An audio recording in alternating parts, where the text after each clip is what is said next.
Alright, what's going on everyone on YouTube? NES Worlder, welcome to a brand new DVD and Blu-ray update. It's been a little while since I did my last update, and I have quite a bit of stuff here that I even got from reviews or films that I've picked up myself, so I had quite a bit of stuff here. Some of the stuff you've seen before in past reviews, so I'm just going to show it again, talk about it in case people don't really watch my reviews individually on these films. I'll talk a little bit about them, but let's first get started with a film that I actually paid full price for because the film had quite good buzz going on in the community. 22 Shots of Boots and Horror Facebook page, some people were talking about this movie, and I'm generally interested in these type of films, if you want to say that, and that is a film called Hidden. Now this film is similar to, let's say, The Divide. It's not as depressing as that film, but it has that same type of nitty-gritty, depressing type of a feel to it. So we basically follow a husband and a wife and a little girl, their daughter, and they had to take refuge in this underground bunker after a virus breaks out above them in this town that they live in, and there's this thing, I'm just going to say this thing, that is hunting them and trying to find them because they want to get rid of everything that's infected in this town, and these three are the last ones that are supposedly alive. So we got this thing trying to hunt them down and killing them, and what the thing actually ends up being is interesting. I think, I haven't seen that before, so I had to get the film credit on that sense that, okay, at least the ending reveal climax of what this thing is interesting, and it's original in that sense of form, so I have to get the film credit on that. I feel it kind of drags a little bit, to be completely honest, but I think for this time of film it has to drag on, because if it moves like boom, boom, boom, boom, boom, I don't think the mood of these people are isolated in this place and they can't go anywhere and they can't do anything. I think it wouldn't work so well if it was this boom, action, action, action, action, because it wouldn't be realistic, to be completely honest. But seeing these people interact with each other, and this little girl pretty much having to spend her childhood, they've been in this bunker a year when the film picks up, or about a year, like 304 days or something like that. So to see them interact and things like that, this little girl having to spend her life in this bunker for this year and things like that, it's interesting. It's not the best film, to be completely honest, but I think it's a film to check out. It's short, it's like 80 minutes or so, so if you guys get time to check it out, I say pick it up if you find it for $5. What I paid $13 for, like I did, probably not, but if you find it for a good price, which you should in the future, it's released by Warner Brothers, so, Warner Brothers usually doesn't invest that often in these indie horror films, so you guys get a chance, pick it up if you find it for cheap. I think it's worth the watch. It may be on the high end of my list this year. I have to still think about it, but it's okay. And that is Hidden.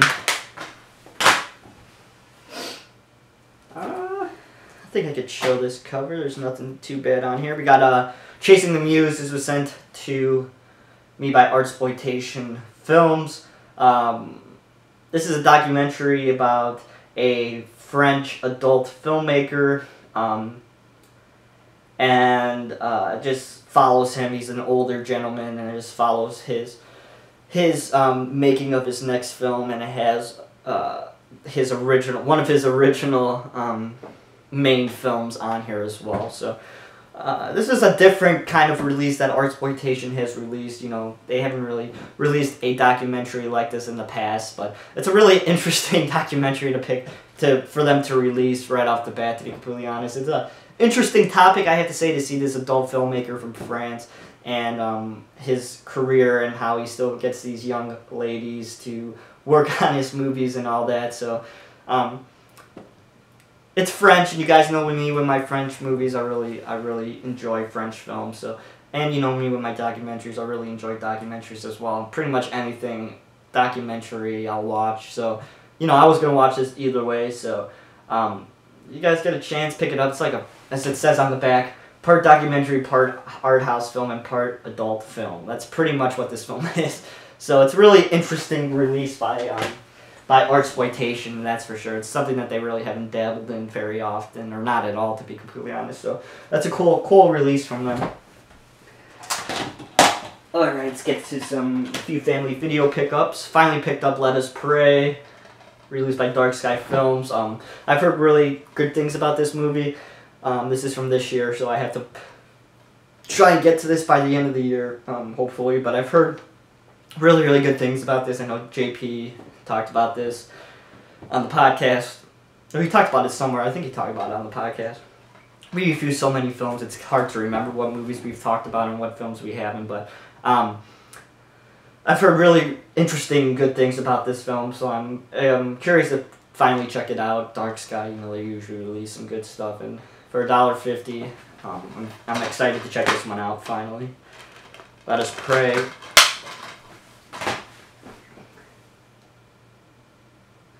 Next we have Maligent. You know me with my pronunciations, I can't pronounce shit. But it's released by MVD. It has Brad Dourif in it, which is probably the main reason why I picked this up.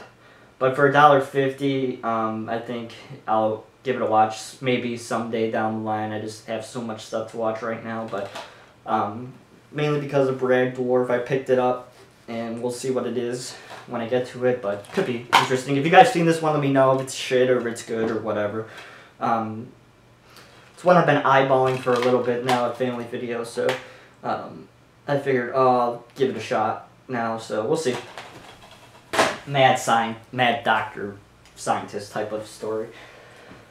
Next we have Arkham Sanitarium Soul Eater. This film was directed by one of my professors, actually, Julian Grant. So I told him I would pick up this movie and give it a watch, and I'd let him know if it's crap or if it's decent or whatever. This movie's an interesting found footage goof type film. It's not very good, to be completely honest, and I think my professor knows that it's not a good film, but as he told me that, well, guess what, I made 20 times my investment that I put in the movie, so I really don't care if it's a piece of shit or not. And I think that's a pretty interesting and an interesting piece of advice for filmmakers that, well, do you want to make money and films, or do you want to make good films and make no money? I mean, what do you want to do? Do you want to make a living off of this, or do you just want to be a bum and make art and not get paid for it? So it's an iffy situation, and I think he knew this when he went into this movie, when he went to make it. And so we basically found this like supernatural Grave Encounters type of film crew going into this asylum, and this sanitarium, asylum, and they meet this guy right here, and shit pretty much starts to go down. It's interesting. It's got some pretty okay effects, to be completely honest, for a low budget, no name movie, and it's got some interesting editing techniques.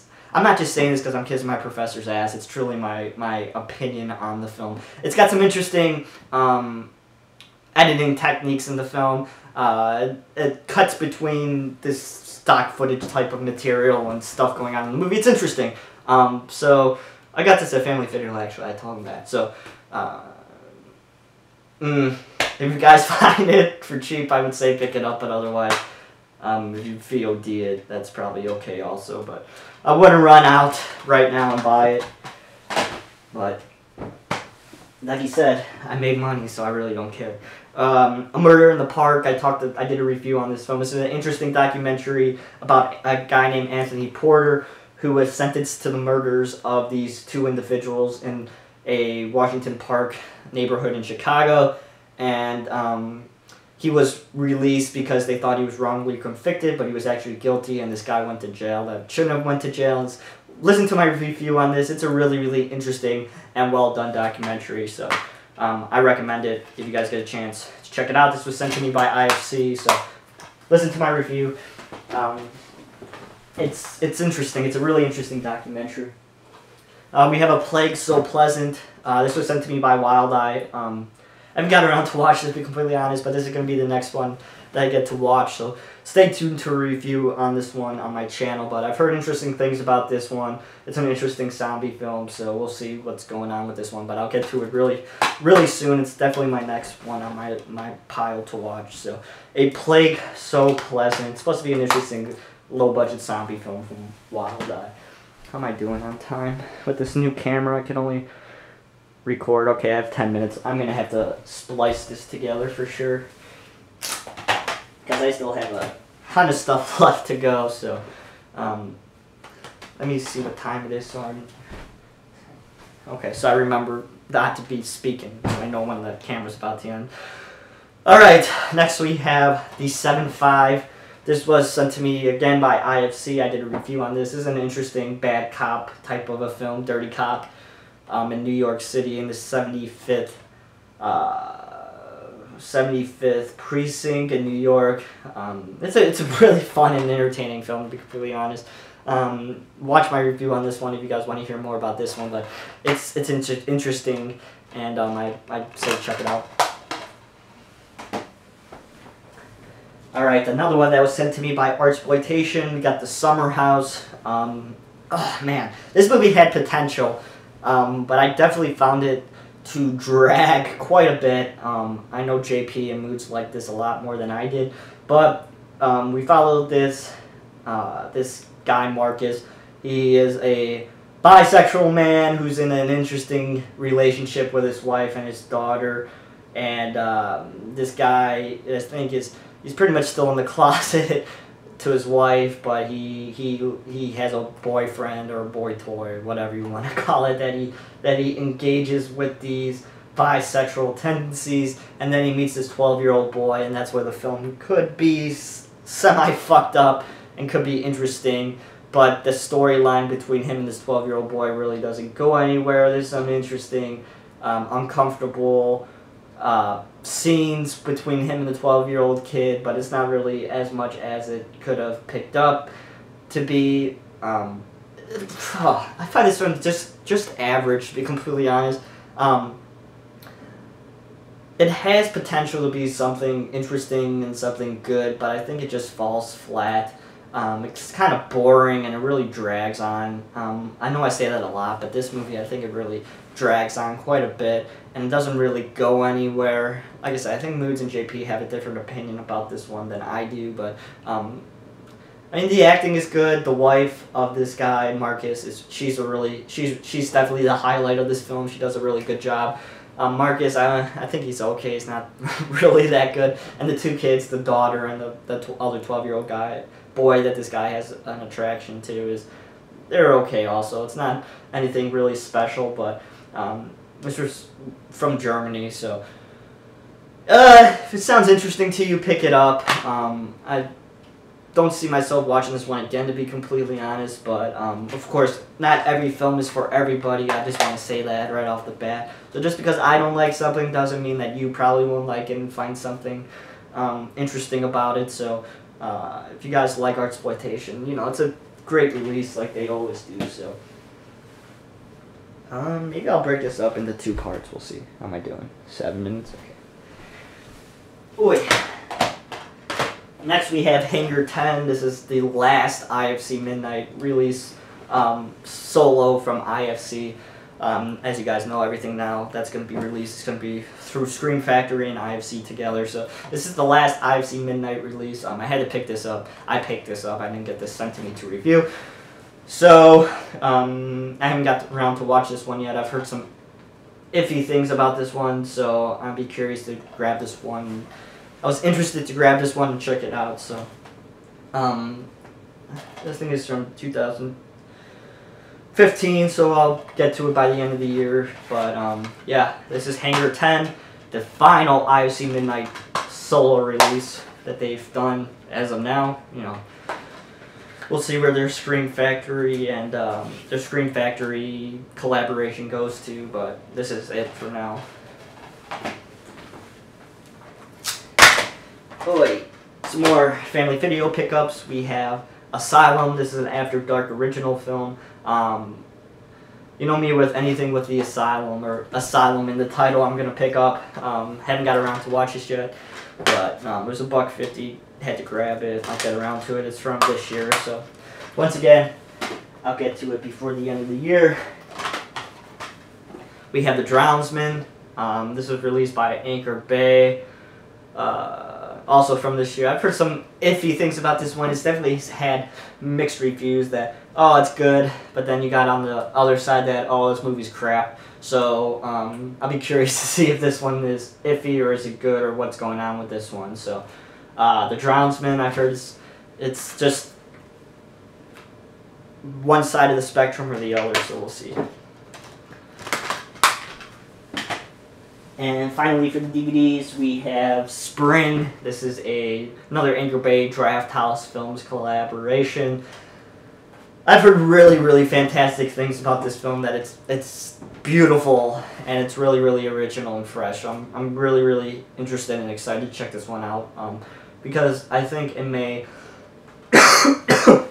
possibly make my list. And if Richard Linklater says a beautiful and unique love story, real accomplishment of genre and tone, then I think the film has merits because that guy is probably, next to Wes Anderson, the most prominent U.S. film director. So I think I have some kind of hopes for this one. So very interested and curious about this one. I've just been hella busy, so I haven't been able to watch that much stuff that I didn't get sent to me to review. So that's The Spring.